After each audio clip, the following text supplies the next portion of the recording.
So Art Journal Advent is one of my regular events that I do.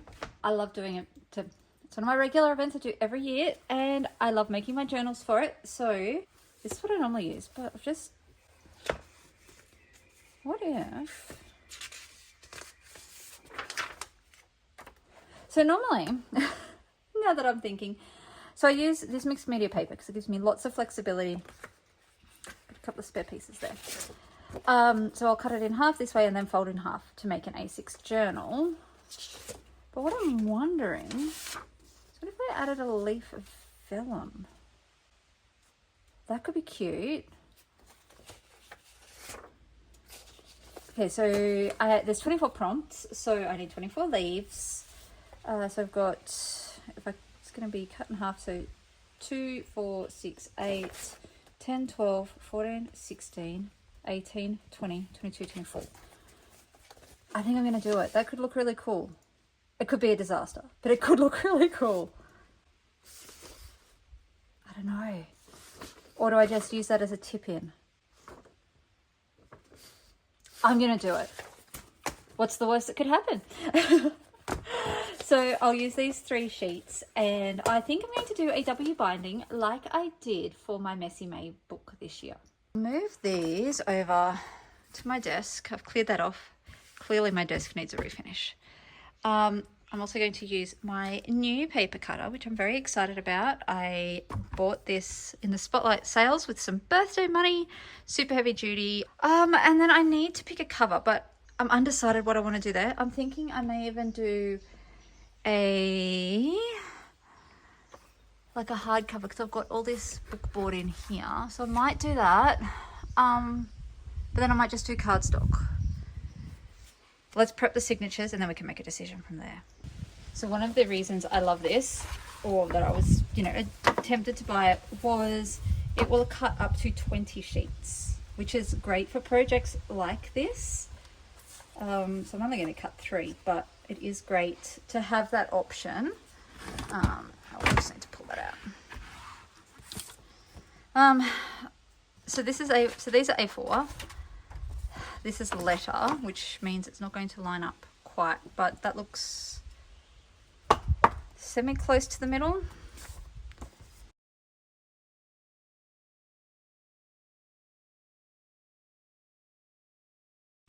No, it's going to be a juggle, I think. I think I'm just going to cut that. So I'll just trim that down to 21 centimeters wide so that it's the same size as the other pieces.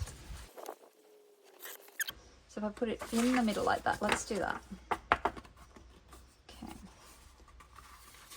Then we need to go corner to corner, match those up.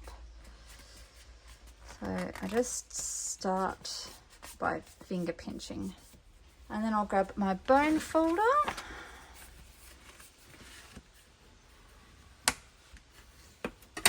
Go, like that.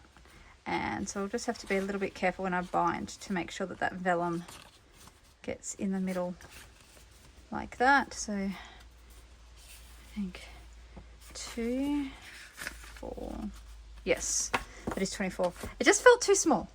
That's why I needed to do a double count. So I'll pop this one in the middle as well. So there's those. It doesn't look like much now, but by the time I'm finished, it will be really chunky. So here's last year's, and so you can see how thick it gets. I love adding lots of extra elements in like that.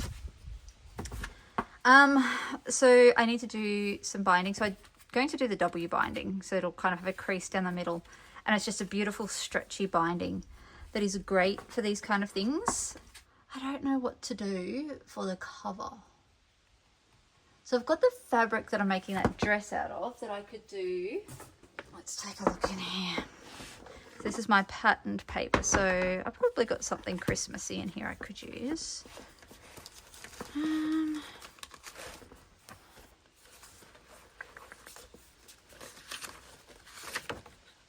That's cute. This was one of my favorite Christmas papers. So there's a little scrap of it left, but it's not going to be enough for this. But I think the rest of them aren't really Christmassy. Yeah. Okay.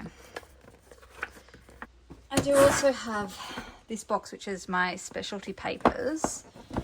So it's got like some jelly prints and stuff in it, some handmade papers and things like that. But what I'm actually looking for is, I don't know if it's still in here or whether I got rid of it. So I do have some of this paper which I could use, and that's just an A4 print paper that I made some party invitations. Gosh, when my oldest was a baby. But this is what I'm looking for. All these papers here are my own designs. And just, so there's a lot of 4x6s, but I'm wondering. So that could maybe work. That could be cute. So yeah, well, it's a 4x6s. Let's take a look. I don't know that it's going to work because that's only going to give me each one. It's not going to give me my spine. But what I could do, so I've just printed these as 6x8 photos at Harvey Norman because it makes it nice and thick, and I print them matte, so they're still a little bit shiny. I think they turned out really cute, and being a photo print, it gives it enough strength. I don't feel like I'm dealing with printer paper. I'm wondering, like, if I do this as the front cover and then just make just the binding out of that, and then it's a bit like that. That could be cute. Or I could even go like the ugly Christmas for the, go that way. See if it, so it looks something like that. Okay, that could be cute. Let's do that. I think I'm going to do that. I think that's cute. I can always add like an end paper in as well if I needed to, but I don't think I will. I can glue the prompts on the inside. I think that sounds like an excellent plan. Let's do that. I'm going to do the ugly Christmas. Okay, so paper cutters back. A6 is 10.5 centimeters. So what if I cut, that's kind of like, it's the right height. What if I cut that at 10, which is about there, but then I can come further and just have a little bit hanging over for one side. So maybe if I cut one side at 10, if I do both sides at 10, we can have a little bit of overhang. What I'm wondering is if I can do the back bit, have a flat curl around to the front like that. That's what I could do actually. What else have I got? So I've got this one which is really cute as well, and I have cut a little bit off that, but what if I did that as the back, so it wraps around like that, and that's underneath as the front, with the red there. Maybe that's a bit dark, unless I do it the other way around.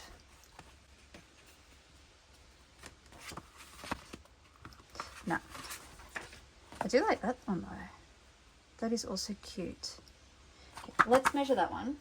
So that is, I've got 17.5 centimeters of that left. So that'd be 8.5, so 8.2. So, I mean, that could work. Got a nice fat strip of red. Let's do that. Let's do that. I think I like that one. So if that's 17.5, I'm just going to double check that. 17.6. Yeah, so if I cut it at 8.8, 8.8. Okay. Right, and that can be my covers. Okay, so it's 8.8.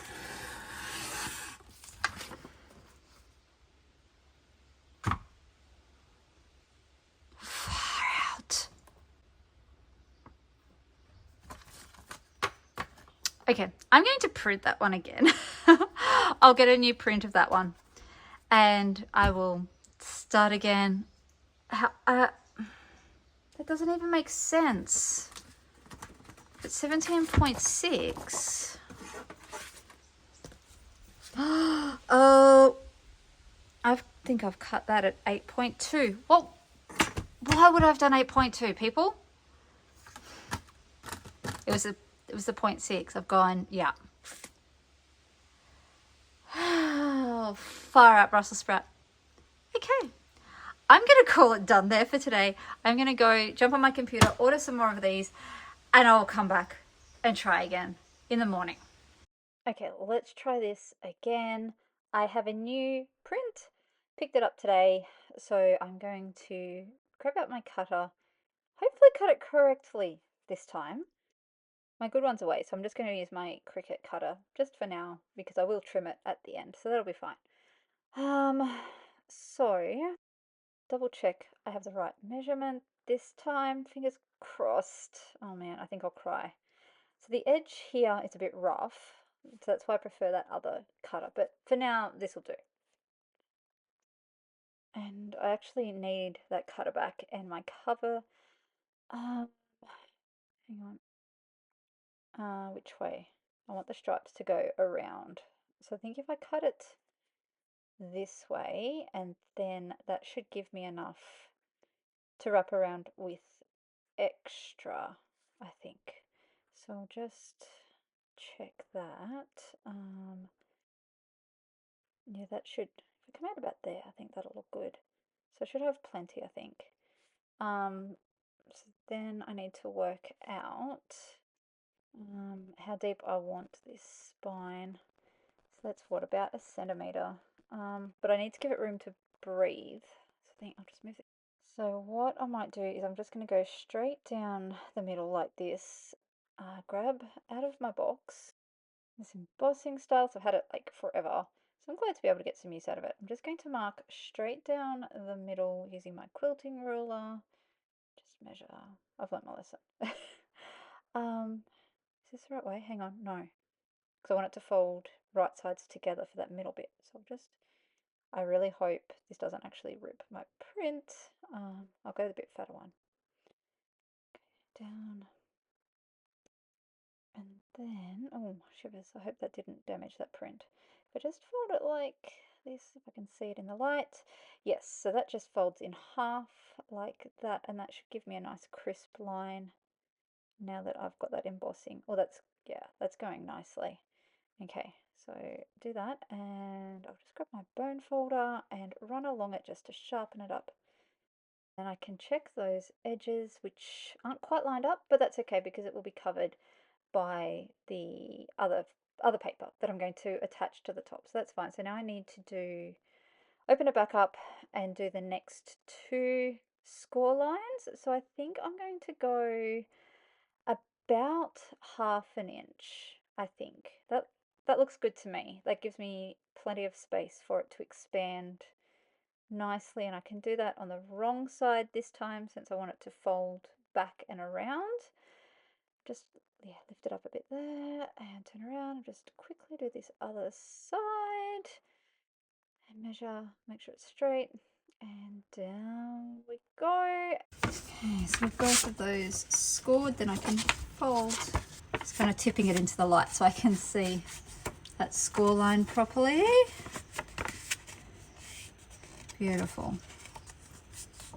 So even that's not 100% straight, which is a little bit frustrating, but you know what? Let's call it close enough. So I'm just going to put it under there, put a bit of weight on it while I get my nice new cutter. And to be honest, I don't know that I want to trim too much off it. So my theory is, I'm basically just wanting to straighten it up because I can always adjust the visible amount by just gluing that one differently. Trim that off so it's straight. And just checking the tops look fairly straight. Not 100%. Let's just give them a tiny, tiny, tiny little tickle up. There's that one. That one. Okay. So that's done. So now I can bind those into there. It is slightly above, but that's fine. A little bit of extra protection. That is looking so cute already. Look at that. That's adorable. I'm actually looking at that now. That looks kind of cute with just the white, doesn't it? So let's get my front page. And that looks cute too. I can go with that. I mean, it looks cute and Christmassy, but I'm just gonna